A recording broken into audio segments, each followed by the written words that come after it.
Right. तो इसमें हमको बताना है कि अगर बी क्रॉस है, मतलब यहाँ भी क्रॉस है, यहाँ भी है ना, पूरे में क्रॉस मानना है। ऐसे ऐसे क्रॉस अगर है, ये डॉट नहीं है, ये खाली सेंटर इंडिकेट किया है, और बी बढ़ रहा है यानी क्रॉस की संख्या बढ़ रही है, तो इसमें ऐसा करंट इंड्यूस होगा कि वो डॉट बनाने लगेगा। तो डॉट बनाने के लिए राइट हैंड के फिंगर को हम अगर ऐसे घुमाएंगे, ऐसे इस सेंस में बड़े वाले वायर में, तब डॉट क्रिएट होगा, थंब आउटवर्ड आएगा। तो इसमें करंट ऐसा इंड्यूस हो रहा है, ठीक। अभी दूसरे वाले में देखें तो दूसरे वाले में भी डॉट ही बनाना है, तो इसमें भी ऐसा करंट होगा। तो ओवरऑल दोनों से हमको पता चल रहा है कि एंटी क्लॉकवाइज करंट फ्लो करेगा। पूरे सर्किट में कैसा करंट फ्लो करेगा? Anti clockwise.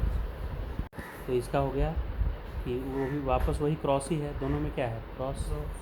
तो क्रॉस बढ़ रहा है बी, तो ये डॉट बनाने के लिए ऐसा कर देगा, ऐसा, क्योंकि राइट हैंड को घुमाए तो ऊपर की तरफ आए थंब। तो इसमें हो गया एंटी क्लॉकवाइज, जबकि इसमें इसमें इसमें भी तो डॉट ही बनाना है ना। देखिए बड़े वाले में तो एंटी क्लॉकवाइज है, ये सही है, लेकिन अगर छोटे वाले में मैं इसके अकॉर्डिंग ले लूँ, ऐसे ऐसे, इधर से आउट है नहीं, आउट ऊपर से आ रहा है ऐसे और ऐसे जा रहा है, तो इसमें ये क्या करा दे रहा है? क्लॉकवाइज। और अगर क्लॉकवाइज हुआ तो ये तो क्रॉस क्रिएट करने लगेगा, जो कि पहले से छोटे वाले में भी तो पहले से क्रॉस है। ये मैग्नेटिक फील्ड पूरे यूनिफॉर्मली डिस्ट्रीब्यूटेड है, तो इधर अगर क्लॉकवाइज करंट तो क्रॉस को बढ़ाने लगेगा, तो लेंज लॉ यहाँ पे काम नहीं करेगा। तो इसमें इसके अकॉर्डिंग देखें, बड़े वाले के अकॉर्डिंग देखें, तो ये अपने में क्लॉकवाइज एंटी क्लॉकवाइज करा रहा है, और दूसरे में क्या करा दे रहा है? क्लॉक। लेकिन ये लेंज लॉ को ब्रेक कर रहा है। तो अभी क्या होगा? ये छोटा वाला का खाली, अगर पहले आप इसके बारे में सोचते, इसके बारे में नहीं सोचते, पहले अगर कोई इसके बारे में सोचता तो वो क्या सोचता है कि इसमें क्रॉस है तो इसको डॉट बनाना है, तो ये ऐसे करेगा, है कि नहीं?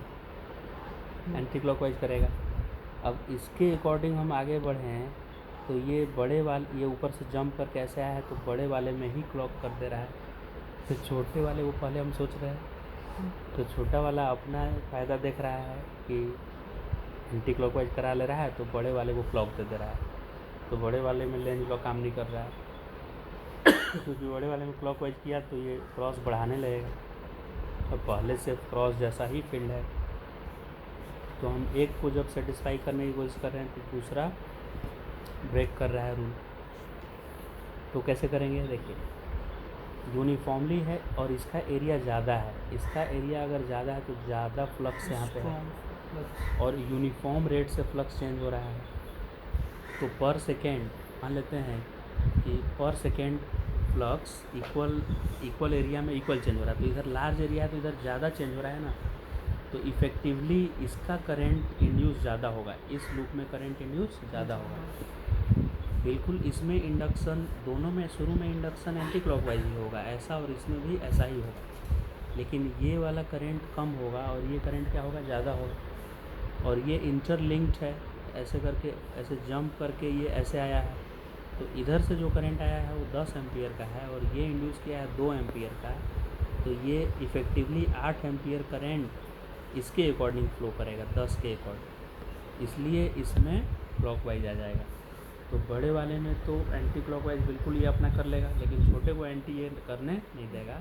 छोटे वाले में क्या फ्लो कर जाएगा? Current clockwise. तो इसमें भी वही केस हुआ कि बाहर से लूप है, उससे फ्लक्स ज़्यादा जुड़ा हुआ है, और अंदर वाला जो सर्कल है उससे फ्लक्स कम जुड़ा हुआ है। तो बाहर वाला इफ़ेक्टिवली बाहर वाले के अकॉर्डिंग फ्लो होगा करंट। तो बाहर वाले में क्रॉस की संख्या इधर क्रॉस बहुत ज़्यादा है तो बढ़ रहा है, तो ये डॉट बनाने के लिए ऐसा करंट इंड्यूस कर लेगा, ठीक। अब ये भी ऐसा करेगा, लेकिन ये अगर 10 एम्पियर इंड्यूस किया तो ये 2 एम्पियर किया इंड्यूस, ठीक। अब ये 10 एम्पियर ऐसे फ्लो करके ऐसे, ये कनेक्टेड है इसलिए ऐसे आ जाएगा, फिर इधर से ये इसमें लड़ाई हो जाएगा दोनों में। ये बोल रहा है कि क्लॉकवाइज कराएंगे, ये बोल रहा है एंटी क्लॉकवाइज। एंटी क्लॉकवाइज अगर 2 एम्पियर है, ये 10 एम्पियर है, तो 10 एम्पियर के अकॉर्डिंग होगा, तो इसमें ऐसा करंट क्लॉकवाइज हो जाएगा, इसमें क्लॉकवाइज, ठीक। तो इनर वाले में क्लॉकवाइज और आउटर वाले में एंटी क्लॉकवाइज, ठीक है। तो इसमें ये अपना एंटी क्लॉकवाइज फ्लो कराएगा और ये अपना एंटी क्लॉकवाइज, और इस वायर में करंट नहीं जाएगा क्योंकि इधर से अगर करंट आके इधर जाएगा भी तो उतना ही करंट लौटना पड़ेगा, तो इसमें करंट ज़ीरो हो जाएगा। तो ये अपना एंटी क्लॉकवाइज, ये अपना, तो दोनों में एंटी क्लॉकवाइज हो जाएगा। इसमें एक सर्कल है, इलिप्स बन गया। तो सर्कल का एरिया ज़्यादा होता है और इलिप्स का क्या होता है, कम होता है। ठीक है, क्योंकि जो सरफेस टेंशन था उसमें पढ़े थे कि स्फेरिकल शेप लेता है कोई भी ऑब्जेक्ट। तो अगर आपके पास कुछ लेंथ है वायर का तो उसमें मैक्सिमम सेपरेशन पे कब रहता है, अगर इस पर आप चार्ज दे दें तो ये क्या बनाता है, सर्कल बनाता है। क्योंकि सर्कल सबसे ज़्यादा एक्सपेंडेड रहता है, सबसे ज़्यादा सेम। अगर इसका 2πr है, ये क्या है 2πr है, और अगर ये भी लेंथ उतना ही लें, दोनों का लेंथ क्या लिया हम, सेम, तो एरिया निकालने पे सबसे ज़्यादा एरिया किसका आता है, सर्कल का आता है। तो इसका एरिया ज़्यादा है और इसका एरिया कम है for same perimeter, for same perimeter. तो एरिया डिक्रीज़ किया है और इसमें डॉट पहले से दिया हुआ है, यूनिफॉर्म फील्ड डॉट है। तो इसमें पहले से डॉट है, इसमें भी डॉट है, तो डॉट की संख्या कम हुई, इससे इधर आए तो एरिया कम हो गया ना। तो इससे लिंक्ड जो डॉट था वो कम हो गया, तो ये डॉट प्रोड्यूस करने के चक्कर में रहेगा। क्या प्रोड्यूस करेगा, डॉट। तो डॉट प्रोड्यूस करने के लिए इसको ऐसा करंट इंड्यूस करना पड़ेगा, ऐसा, यानी कि एंटी क्लॉकवाइज। ठीक है, क्योंकि डॉट में कमी आ रहा है, इधर से इधर जा रहे हैं। तो इसका आंसर हो गया एंटी क्लॉकवाइज करंट इंड्यूस होगा।